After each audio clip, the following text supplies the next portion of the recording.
വീണ്ടും നമ്മുടെ പുതിയ വീഡിയോയിലേക്ക് എല്ലാവർക്കും സ്വാഗതം. ഇന്ന് നമ്മളൊരു ആന്ധ്ര റെസിപ്പിയാണ് കേട്ടോ ചെയ്ത് കാണിക്കാൻ പോകുന്നത്. ചെറുപയർ കൊണ്ടുള്ളൊരു ദോശയാണ്. സാധാരണ നമ്മൾ ദോശമാവ് തയ്യാറാക്കുമ്പോൾ അതിൽ അരി ചേർക്കാറുണ്ടല്ലോ.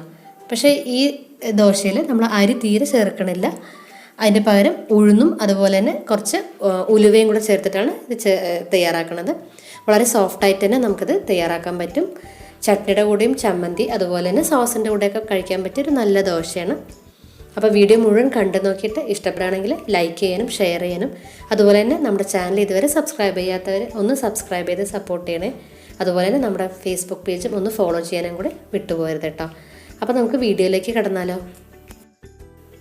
ഇതിനായിട്ട് നമുക്ക് ഒരു ബൗൾ ചെറുപയറെടുക്കാം. അതുപോലെ തന്നെ ഒരു അര ബൗളോളം ഉഴുന്നുപരിപ്പ് എടുക്കാം. അതുപോലെ നമുക്ക് ഇനി ഉലുവ, അതൊരു 1/4 സ്പൂണോളം ഉലുവയും കൂടെ ചേർക്കാം. ഈ ഉഴുന്നും ചെറുപയറും എല്ലാം നന്നായിട്ട് കുറേ പ്രാവശ്യം നല്ല വെള്ളത്തിൽ കഴുകിയെടുക്കുക. എന്നിട്ട് നമ്മൾ കുടിക്കുന്ന വെള്ളത്തിൽ തന്നെ ഇതൊന്ന് കുതിർക്കാനായിട്ട് വെക്കണം. അപ്പോൾ നമുക്കൊരു ഓവർനൈറ്റ് കുതിർക്കാൻ വയ്ക്കുക. അതല്ലാതെയാണെങ്കിലും ഒരു 4-5 മണിക്കൂറാണെങ്കിലും നമുക്കിതുപോലെ കുതിർക്കാനായിട്ട് വയ്ക്കാം.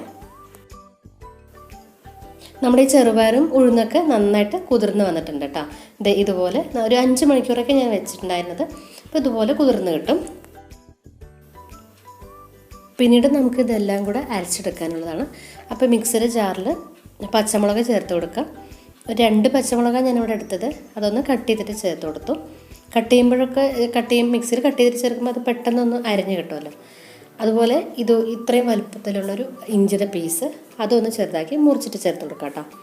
എന്നിട്ട് കുറച്ച് വേപ്പില ഉണ്ടെങ്കിൽ അതും കൂടെ ഒന്ന് ചേർത്ത് കൊടുക്കാം.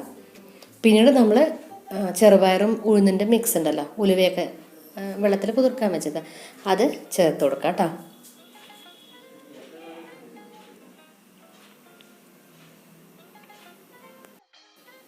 നമുക്കിത് നന്നായിട്ട് നല്ലതായിട്ട് ഫൈനായിട്ട് അരച്ചെടുക്കണം. അപ്പോൾ അതിനായിട്ട് വെള്ളം ചേർത്ത് കൊടുക്കാം. ചെറുപയർ മുങ്ങണ പോലുള്ള വെള്ളം, ഒരു ഗ്ലാസ് അല്ല കൂടുതൽ വെള്ളം വേണ്ടി വരും. അത്രയും ചേർത്തിട്ട് നന്നായിട്ടൊന്ന് അരച്ചെടുക്കാം. മിക്സിയിൽ നന്നായിട്ട് ഇതുപോലെ അരച്ചെടുത്തതിന് ശേഷം നമുക്ക് മാവിലേക്ക് വേണ്ട ഉപ്പ് കൂടെ ചേർത്ത് കൊടുക്കാം ഈ സമയത്ത്. അതുപോലെ തന്നെ ഞാൻ നേരത്തെ ഒരു ഗ്ലാസും പിന്നെ കുറച്ചുകൂടെ വെള്ളം ഒഴിച്ചിട്ടുണ്ടായിരുന്നു. അപ്പോൾ ആ വെള്ളം പോരാ. അപ്പോൾ ഞാൻ വീണ്ടും നമ്മൾ ദോശമാവിൻ്റെ കൺസിസ്റ്റൻസിയിലല്ലേ മാവ് തയ്യാറാക്കി എടുക്കുന്നത്. അപ്പോൾ വീണ്ടും കുറച്ചുകൂടെ വെള്ളം ഒഴിച്ചു കൊടുക്കണം. അപ്പോൾ നിങ്ങളതുപോലെ നോക്കിയിട്ട് വെള്ളം പോരാന്നുണ്ടെങ്കിൽ കുറച്ചുകൂടെ ഒഴിച്ചു കൊടുക്കുക ഈ സമയത്ത്. എന്നിട്ട് നന്നായിട്ടൊന്ന് ഇളക്കിയതിന് ശേഷം നമുക്ക് ദോശമാവിൻ്റെ കൺസിസ്റ്റൻസിയിൽ മാവ് തയ്യാറാക്കിയെടുക്കാം. അത്രയും വെള്ളം നിങ്ങൾ ഒഴിക്കുക. ഇതുപോലെ ഈ ഒരു കൺസിസ്റ്റൻസിയിൽ മാവ് തയ്യാറാക്കിയെടുക്കുക കേട്ടോ. ഈ റെഡിയാക്കിയിട്ടുള്ള മാവ് നമുക്കിനി ഫെർമെൻറ്റേഷന് വെക്കേണ്ട ആവശ്യമില്ല. നമുക്ക് മാവ് റെഡിയാക്കി ഉടനെ തന്നെ നമ്മൾ സാധാരണ ദോശ ചുട്ടെടുക്കുന്ന പോലെ തന്നെ ചുട്ടെടുക്കുക. ഇതുപോലെ പരത്തിയതിന് ശേഷം നിങ്ങൾക്ക് വേണമെങ്കിൽ ഈ സമയത്ത് കുറച്ച് സവാളയും പച്ചമുളക് അതുപോലെ കറിവേപ്പില അതുപോലെ തന്നെ ചെറുതാക്കി അരിഞ്ഞിട്ടുള്ള ടൊമാറ്റോ അതുകൂടെ വേണമെങ്കിൽ ഈ സമയത്ത് മേളിലൊന്ന് ഇട്ട് കൊടുക്കുക. പിന്നെ കുറച്ച് നെയ്യ് വേണമെങ്കിൽ അതും കൂടെ ചേർത്ത് കൊടുക്കുക. പക്ഷെ ഞാനിതിലൊന്നും ചേർത്തിട്ടില്ല. അല്ലാതെ ചേർക്കാതെ തന്നെ നമ്മൾ ചട്നിയുടെ കൂടെയൊക്കെ കഴിക്കുമ്പോൾ നല്ല ടേസ്റ്റ് ആയിട്ടുള്ളൊരു റെസിപ്പി തന്നെയാണ് കേട്ടോ. അത് നല്ല ടേസ്റ്റ് ആയിട്ടുള്ളൊരു ദോശയാണ്. ഒരു സൈഡ് റെഡി ആകുമ്പോൾ ഇതുപോലെ തിരിച്ചിട്ട് കൊടുക്കുക. തിരിച്ചിട്ട് കൊടുത്തിട്ട് അതും വീണ്ടും നന്നായിട്ടൊന്ന് മുരിഞ്ഞ് വരുമ്പോൾ നമുക്ക് ഗ്യാസ് ഓഫ് ആക്കാം. അപ്പോൾ നമ്മുടെ ദോശ റെഡി ആയിട്ടുണ്ട്. ഇത്രയേ ഉള്ളൂ കേട്ടോ. പെട്ടെന്ന് തയ്യാറാക്കാൻ പറ്റിയ നല്ലൊരു റെസിപ്പിയാണിത്. ഈ ഒരു റെസിപ്പി എല്ലാവരും ട്രൈ ചെയ്യുമെന്ന് വിചാരിക്കുന്നു.